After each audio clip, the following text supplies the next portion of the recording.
Alright guys, welcome back. Sorry, so I haven't been here for a while, I'm sorry. I haven't done a video in a couple of, 4-6 weeks. Been away at work. I actually work away. So, been home 2 weeks. Just been chipping away at things. Not as much progress as I was hoping. There's a few things that I've had to change. I was hoping to use the LT230 transfer case, but I guess you can say the mounting bracket that came with it. So I've spoken to a few shops and they've basically said if they're not square, they chew bearings and God knows what else out, and seals and the like. And the output shaft, I can't find anyone willing to do an output shaft. There's a couple of shops, but they're not willing to do a one-off. They want to do multiples. And there is one company that does a 4L80, which is a 32 spline, and the 4L60, which I got on this, is the 27 spline. I'm just kind of overlooking, and I don't want to spend $2.5 grand. So I do have a Patrol transfer case adapter mounted to an auto gearbox at home, which was a thing I got done a few years back.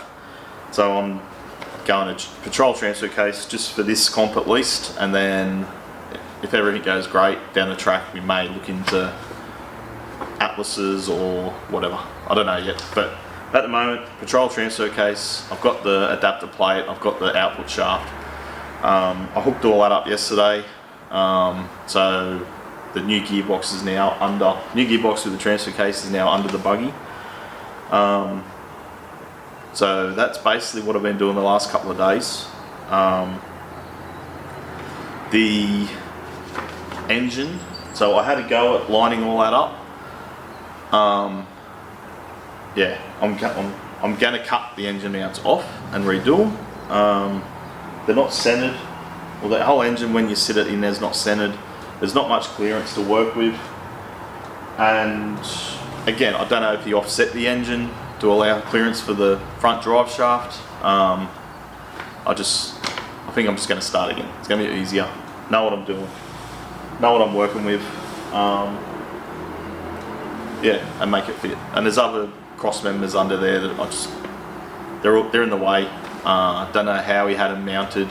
Now I'm using a different transfer case, different mounting points. As I think he had an Atlas in there. Yeah, so cut them all off, or cut most of them off, start again. I think that's going to be the easiest way. So that's my next sort of day or two's jobs. Probably turn into a lot longer than that. Yeah, so other than that, I haven't really done much. I've been in the background just buying some stuff. Everyone keeps telling me, get a list. I'm bad at lists, so I've started a list. Not too much, there's a fair bit on here, but so sway bars, you saw the last video, I've done the arms. So the torsion bar and the arms are done. I just need to do the links from the arms down to the diffs, but I'll wait till I get the engine in and get sort of the ride height set, and then I'll start playing with those. And they shouldn't be too hard. Like, it's just a link arm with a couple of threaded ends and some hinge joints, and bolt them in. So that hopefully not too much. The limit straps I've got, so I'm going kind of off the list that the Matt who built the buggy gave me of what I kind of needed. So limit straps I've got. So also with the engine mounts lining up, he had a standard Ecotec engine, or a Buick. I don't know if it's an Ecotec, but a Buick. And I'm using the L67. I don't know whether the supercharger with the air intake at the back, it's fouling on the firewall before I get his engine mounts lined up properly. And we're going to have to modify that intake because of the way it sits. So at the moment it hits the firewall with the engine all the way in, and then the way the air intake on that pipe wraps around, it goes straight into the strut tower. So we're going to have to cut it, modify it. Well, I've actually bought a new intake, so we're going to cut that, weld it up to clear the rear of the shock tower, and then because I'm redoing the engine, I can probably move it forward a touch just so there's clearance at the back. I think the intake, yeah, if his old Buick, I don't know if, I haven't measured them, but I don't think their engines go back as far with that air intake, because the air intake's not at the back on a Buick. So that's one other reason why I'm having trouble with his engine mounts. So with the engine, I've got to do engine mounts, obviously. I'm talking to a guy, hopefully he can do my wiring harness, that intake pipe for the air, and then we're just going to give the engine a freshen up, make sure it's going to work. A couple of gaskets, new gaskets, shit like that. Gearbox and transfer case, they're all in. All I've really got to do is sort out the mounts for them and get them in the right spot. I'm probably going to run a stringer line from the front to the back and get me center line, and then work out what I need to do in terms of clearance. Get it straight but have clearance for the front drive shaft. I think that's the main one that I'm going to have problems with, because the front control arm's sort of angled down that way as well. Yeah, patrol transfer case. I've still, just with both gearbox and transfer case, I've got to sort the gear shifters out. And I think that's it really. Yep. So I've got the steering ram, Design Fab. I bought one from Design Fab, it turned up. So once the engine's in, I'll start on the diffs. I'm just going to basically use my donor diff here and swap things over like brakes, because this diff doesn't have brakes at the moment. So I use all the brakes, the diff center, axles, all that sort of stuff, and I've got a new seal kit, like seals and bearings for the front. While I'm doing that with the high steer arms, while the knuckles are off, I'll get them welded up for the front ram, and then once all that's back together, I can put the front ram on and hook up the steering. But the rest of the steering will happen once the engine's in, and work out where the pumps are going to sit and all that sort of business. I've got a brake system, or the brake booster. I've looked at the fuel line, like fuel system, but I haven't bought anything yet. That's hopefully in the next few days I'll probably buy that. I've got some prop shafts, I've got a few laying around, so once everything's set up, we can work out how long they need to be. Make sure I've got clearance for them. Gear shifters, I mentioned that. I'll see what clearance I've got with the wheels, if I need wheel spaces. I think I told you I've got four tyres and beadlock rims. I just need to buy maybe 2 spares. Diff centers are out of the donor diffs, and they've got ARB air lockers on them as well, so I have to wire up the air for that. Winch, I'm just looking in the winches at the moment. So this is what I need, basically the important stuff I need to do. I've got winch, my sway bar arms, my sway bar arms are done, just the links, engine mounts, gearbox transfer mounts, the shifters for those, engine electrics, basically all electrics I haven't even looked at, the rest of the hydraulic steering, fuel system, fuel lines, brake lines.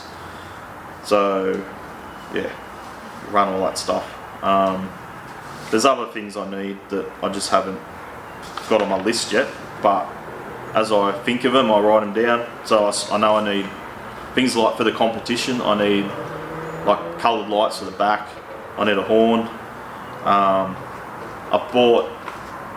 Started buying for me and the Navy, I've bought helmets, they're on their way, race suits, like the fire suits, and then admin sort of stuff. We need to get our licenses, and what is it, a logbook for the buggy. Yeah, it's a lot to do, running out of time. So hopefully I get there. Pull my finger out and I'll get there. Just a few more long days here. Yeah, so, alright, next video I'm hoping will be engine in with the new engine mount. So I'm going to go home to Savo. I'm at the shed now. Gonna go home to Savo. Those engine mounts I made up, so the plate that bolts to the engine, I'm gonna recut some tabs, weld them onto the tabs. I'll weld the tabs onto the engine plate, bolt it onto the engine. That'll then go in the engine bay once I've cut the old mounts off, and that'll give me, once I've centered it and got it where I want it to sit, I'll then get some cardboard or whatever and redraw up my new mounts, and then cut them on the plasma cutter and weld them all to the chassis over here. So yeah, once all that's lined up in here, I'll then start on fabricating new engine mounts. The cross members for the gearbox and everything, I'm going to cut most of them off, just because some of them I couldn't even get. I had to cut a few tabs off just to get the gearbox and transfer case up there because it was all in the way. I'll just fabricate a cross member and bolt it up there. And then he had one that was welded in, and it was just, yeah, I cut that off with the angle grinder. Yeah, that's about it. So yeah, next is engine mounts, or line the engine up, put the engine in, line the engine up, get it straight, all that stuff. Fabricate my engine mounts. Once I'm happy with that, the gearbox and transfer case will probably stay in. I'll pull the engine out, we'll start pulling that apart to do gaskets and just give it a freshen up, make sure it's okay, because I did, like I said before, I did buy it second hand and I haven't opened it yet. And then once that's done, I'll start on the diffs, and that'll probably do, I've got a week and a half before I go back to my proper job. So I've got a week, a bit under a week and a half to, yeah, sort this engine out, start on, at least get the front diff done so I can get the knuckles welded up. Back diffs, there's not much to a back diff, I don't think. No swivel hubs and all that sort of crap. Yeah, that's about it. So, yes, hopefully see you in a few more days, and I'll try and upload a bit quicker. I've just been, yeah, anyway, all good. Yes, talk to you soon.